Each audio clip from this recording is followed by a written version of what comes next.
So welcome back to another daily live video. I hope you're all doing well. Like, comment, subscribe, share the video. And there's gonna be a quiet one for me. I have a lot of work to get done. I'm also not in the best mood because of my diet. Yeah, it just makes me tired and agitated sometimes, but it is what it is. You're in the UK, and if you're a J House and NSG fan, you know they both dropped 2 new songs, and honestly, I've probably listened to it like 30 times. Like when I was in cardio, I probably played the J House one like 50 fucking times. I made you miss your champagne. Remember that last time I wet you down with champagne. Funny enough, it's almost time for lunch. I'm just having my first coffee of the day. In the worst, but I love you better if you let me. Let's catch a flight, change the weather, and I promise forever.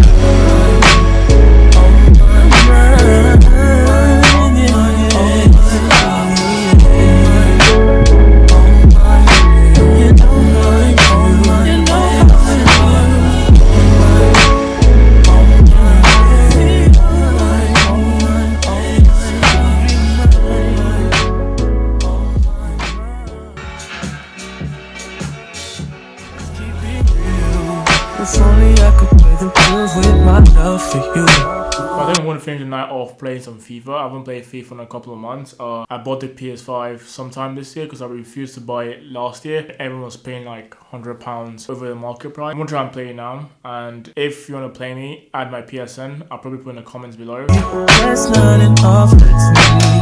If you're baby, when you ain't with me, you feel alone.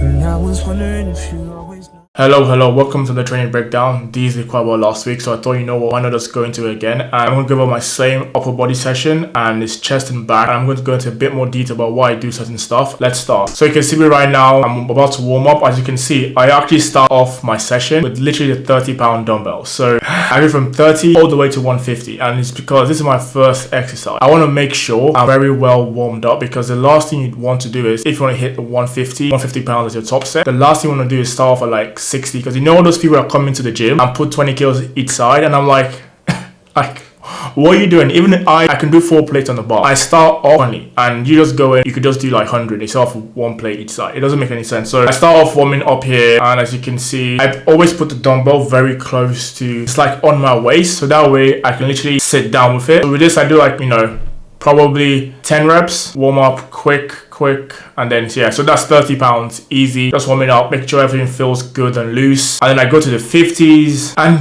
look at each set I do. Every single rep, I'm making sure, I hate when my headphones fall out, but every single rep, I make sure I'm going all the way down, feeling everything, making sure there are no niggles, because this is when you can actually feel if the niggles or not. So that is what, 70, so you can see I've done 30, 50, 70, feels easy still, and this is the 130. So this is my warm-up set before my top set, and this is very important. You need to treat it like it's your top set, because if you mess the set up, then your last set is going to be horrible. As you can see, when I was going all the way down, I went down so slow because I want to control the way down and then push, not down push. Easy 130, 1 more rep, easy, that's it. And now for my top set, I got my friend Aaron to spot me. It's the 150s. This used to be so easy, but yeah, I'll just let you watch it.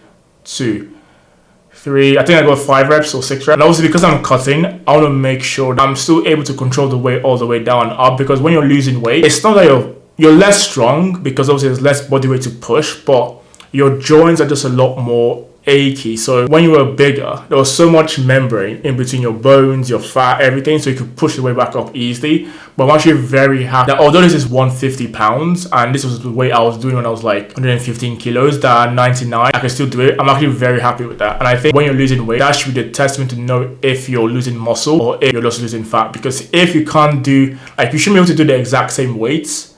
Well, for example, if when you were bigger, in quotes, you were doing a 150, and now you're cutting, you're doing the 110s, you're going to lose muscle. There's no other way. You're going to lose muscle. Like, it is what it is. I could have gone a bit deeper on some reps, but yeah, easy. It's always good to also record yourself in the gym, actually break down what you're doing. I mean, forget the fact that people think you're a pro if you're recording yourself. Record yourself, see your form. In my mind, I was going very deep, but obviously I wasn't. Yeah, and this rep, I couldn't do it, just leave it. So I go to the upper back row. How I actually like to do this session is I go chest, back. So I'll do flat dumbbell press, tick, upper back row, tick, incline machine press, tick, and a lat pull down, tick. So I got to go alternating instead of doing like chest, like flat dumbbell press and then incline machine press. I think it's easier just to do chest back, and it actually feels better. Like once you've pumped your chest up, do a back exercise and then go to another chest exercise, it just feels a lot more, I don't know, it's my brain, but it feels a lot more, it feels nice.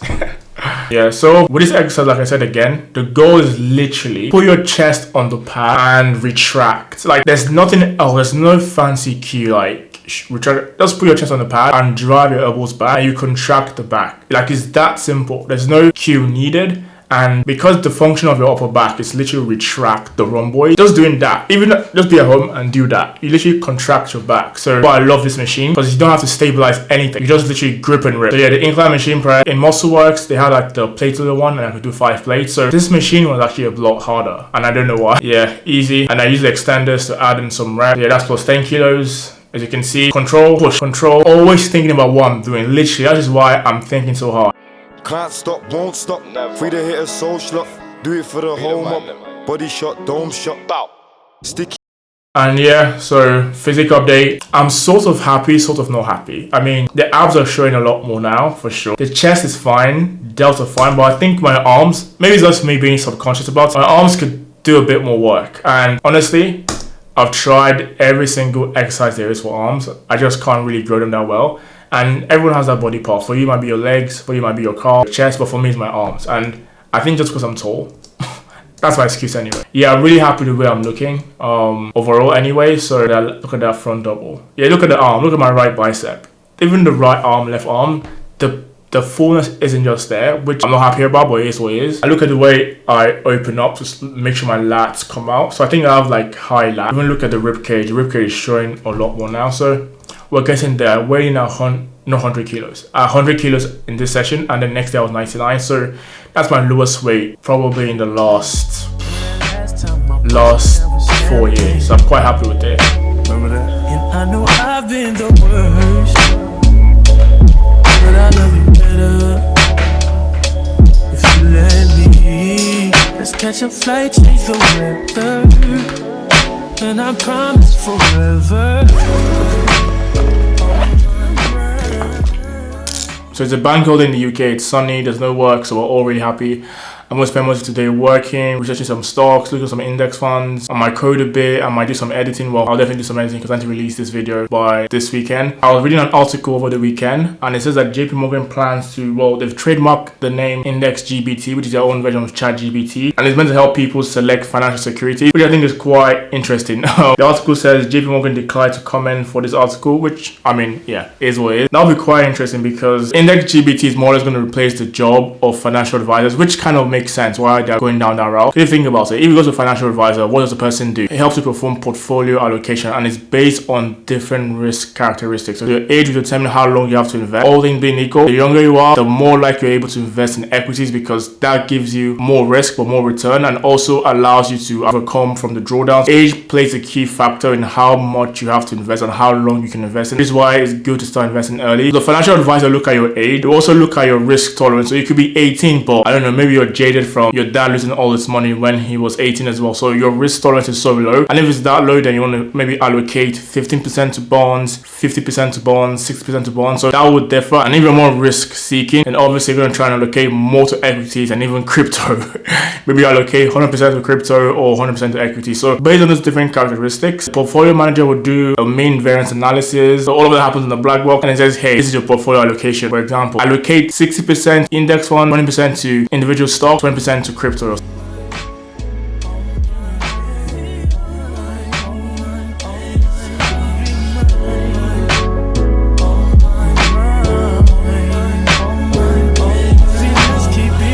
So yeah, hope you enjoyed that breakdown, guys. Like the video. Who else on YouTube can give you financial knowledge, productivity knowledge, and even fitness knowledge all in one? Like, I think this is a good community and channel we're going to build here. And just like the video, it goes a long way because obviously with my busy job, producing this is not easy. So if you can just like, show appreciation.